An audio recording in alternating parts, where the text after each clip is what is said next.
Greetings, hi, the WarOwl greets you, and it's time for Counter-Strike Source Tutorial 9, Flashbangs. Flashbangs are the single most important item in Counter-Strike Source. The ability to use flashbangs can make or break a player. In a skill-based game like Counter-Strike Source, it only makes sense that a non-lethal item is the most powerful. Flashbangs work the same way as fragmentation grenades. You equip it, left-click to arm the flashbang, then release left-click to throw it. You cannot cook flashbangs. When a flashbang goes off, it blinds enemy players, and yourself, so be careful, kids. It blinds them by showing them a white screen. Then, the white screen fades by showing a half-opaque image of what the player saw when the flashbang first went off. The main use of a flashbang is to allow the ability for players to negate the defender's advantage. Generally, in a simple defender versus attacker situation, the defender will win, because the attacker can only come from one way, and the defender can be anywhere, and is already looking at that one way waiting for him. To overcome this, the attacker can throw a flashbang, which will blind the defender and give the attacker enough time to either move to a new position or kill the defender.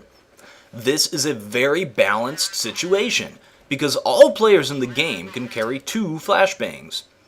It is not a good idea to throw a flashbang while you are in the line of sight of an enemy, because they can simply shoot you while you try to do so.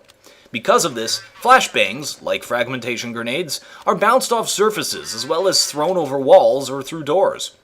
There are a number of ways to counter a flashbang.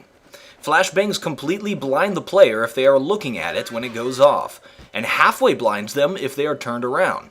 So to counter a flashbang, simply turn around before it goes off.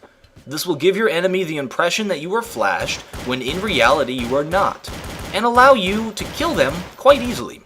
To do this, you need quick reflexes and to memorize the motion to turn 180 degrees around. In order to counter this strategy of turning around, a thrower can pick a position to throw the flashbang so that it will go off exactly when it enters a room.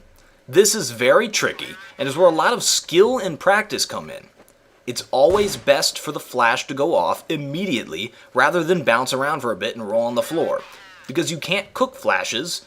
This is an art form. If all else fails and you take a flash in the face, you can still keep your weapon pointed at head level to where the enemy is going to come from.